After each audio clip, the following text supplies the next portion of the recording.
All right, so this is lesson 16 now of Python for data analysis. So as usual, let's go to the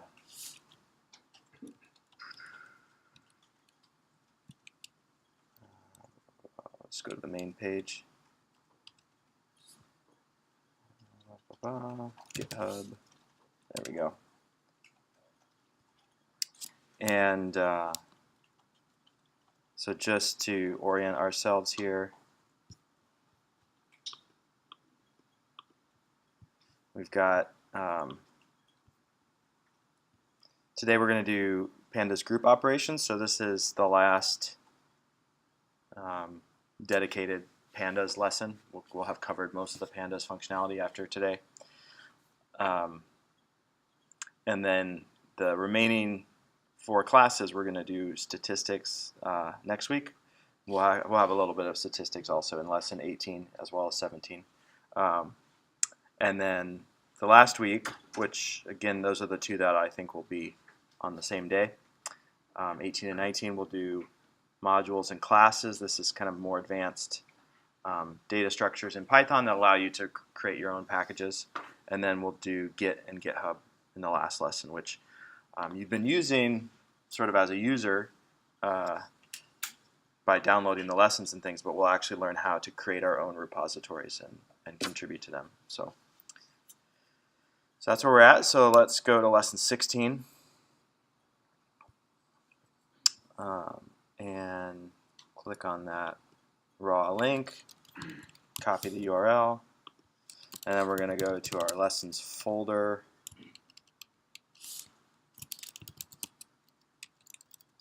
And then we can do curl-o, or we can do wget if you have that.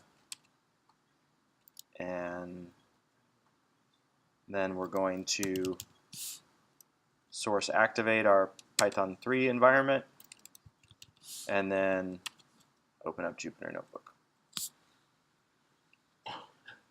So we can now open up that notebook.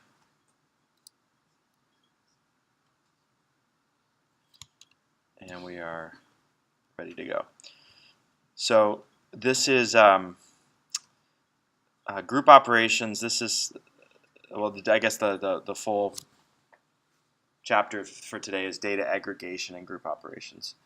This is ways of taking, basically your fundamental unit is your pandas data frame, and we're going to cover many ways to work with the data frame, reshape, and do additional things that we haven't done yet. So let's first of all,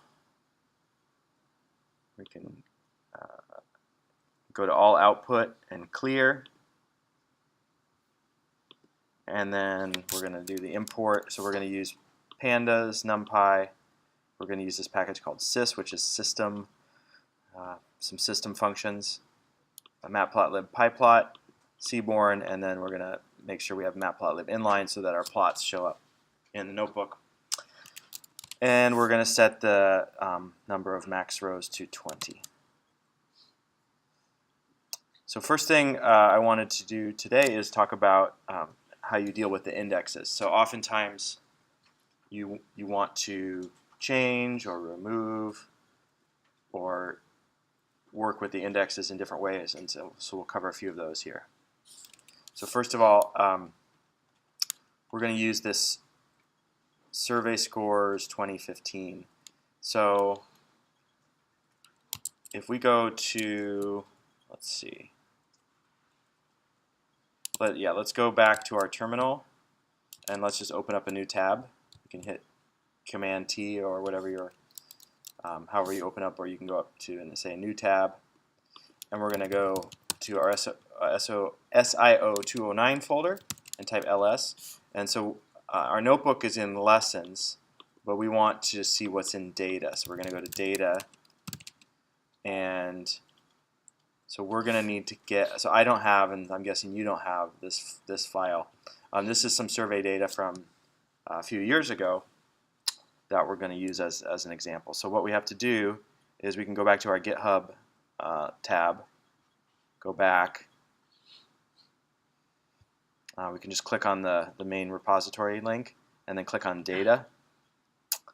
And then this is survey scores 2015.csv. And then we're going to click on the raw link. So this is the file. So we can just click on that. Click on that link and copy it. And then we're going to do wget that file. And we're going to do this from the data folder. So that way that file will be in the data folder. Okay, is everybody following along? Okay. So now we're going to read that CSV file, and we're going to specify index column equals 0. So that first column of data will be the index column in our data frame. So when we do that, we're seeing on the top here we have the subject IDs, which are just random integers, random 5-digit integers, and then the index is that first column of data, which are currently these various categories. So if we wanted to remove the index name, we could set data frame index name equals none.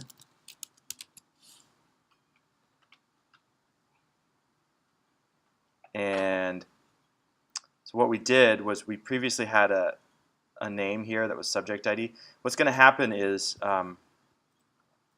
we're going to transpose this in the next step. We're going to take this data frame and we're going to rotate it. And if we leave that, we could leave that index label, that index name,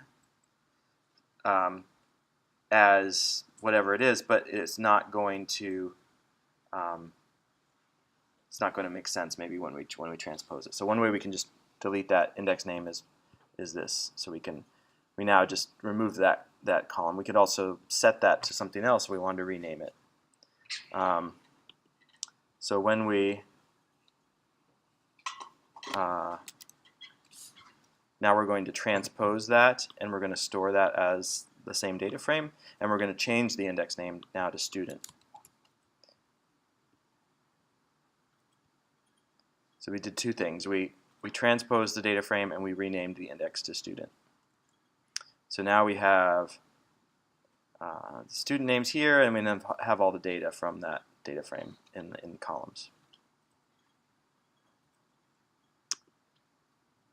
Now, if we want to, instead of using this index, we want to have a new index that's just numerical, we can use this method reset index.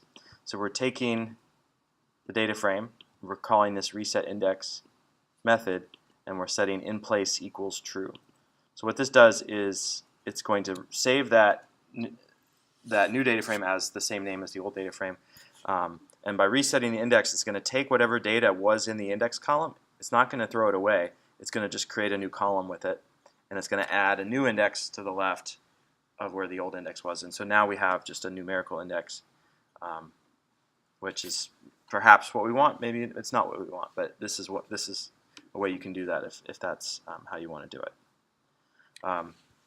Another thing we can do is we can delete a column if it's a column that we don't necessarily want. So for example, when you guys took the survey, I didn't ask both, what was your experience with bash and the command line, because they're kind of the same thing. And so in this case I did, but let's say I don't want that column bash, score bash. I just want I'll just use the column score command to know their experience with the command line. So I can use this df.drop. So what this does is it looks for by default, it will look for an index with that name. That would be axis equals 0. So if I want to drop a column, that's axis equals 1, and then but the first argument would be the name of the column. So I give the name of the column, axis equals 1, which says this is the name of a column, not of a row, and then I'm going to say in place equals true, so that it's automatically going to save that as the data frame. So you can in place set is usually set to false, so that's why we have to specify it. The other option would be to not write in place equals true, and then say df equals df.drop score bash axis equals 1. So it's just a stylistic thing. I like to do this way because the nice way about this is you could set this to false and it will show you the output, or you can set it and then you can change that to true and it will no longer show you the output, but it will make those changes to that data frame. So in fact, to see the output, we can type df now. And we see that column has been dropped. I'm going to add this to this next cell, but I'm not going to execute it because, well, I can show you. If I try to execute this now, it's going to give me an error because I had already dropped that column, right? So no worries. That's just what happens because I executed that cell twice. This is one of the things we have to be aware of in the Jupyter Notebook, is that you can execute cells multiple times. You can execute them, or you run them multiple times. You can run them out of order, and you can get strange behavior if you're not sure, if you're not clear of what you're seeing. This is why I always recommend with your notebook, whenever you're ready to see if it's working, do that restart and run all, because that's going to make sure everything is working right in the order that you typed it, and it'll alert you to any issues and things like that. So, in fact, we can just do that right now. We can say we're going to restart, and we're going to run all above, and now we just reset the index, and now we're going to drop that column again, and we're good to go. So now we can look at the data types. So even though these are integers, Pandas doesn't know that those columns should be integers, because when we imported it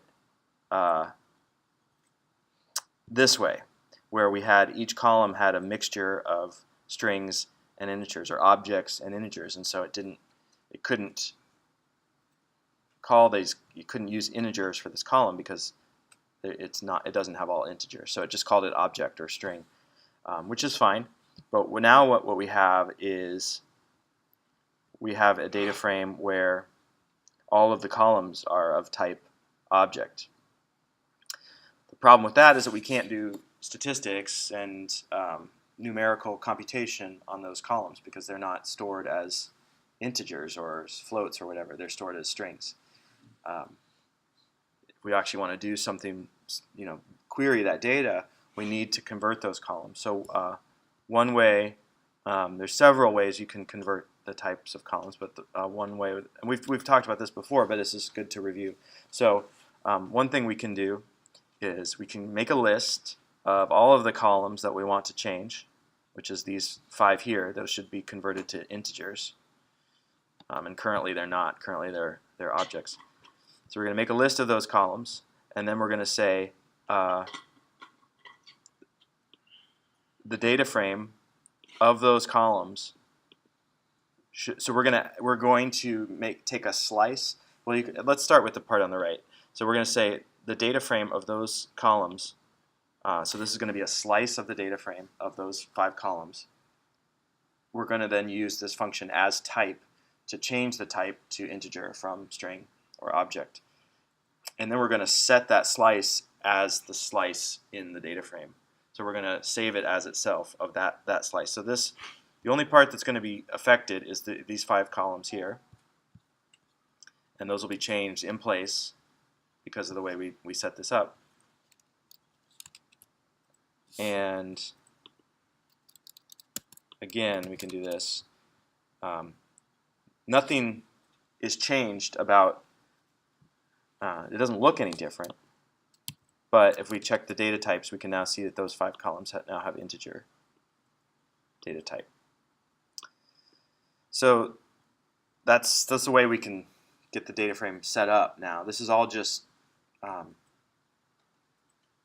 this is a big part of what we do in data science, is get the data set up so we can actually start to do something with it. We haven't really done anything yet. We've just imported the data and moved things around and changed the types, But now it's ready to go. So we can now go and see some of these data aggregation and grouping methods. So are there any questions to this point?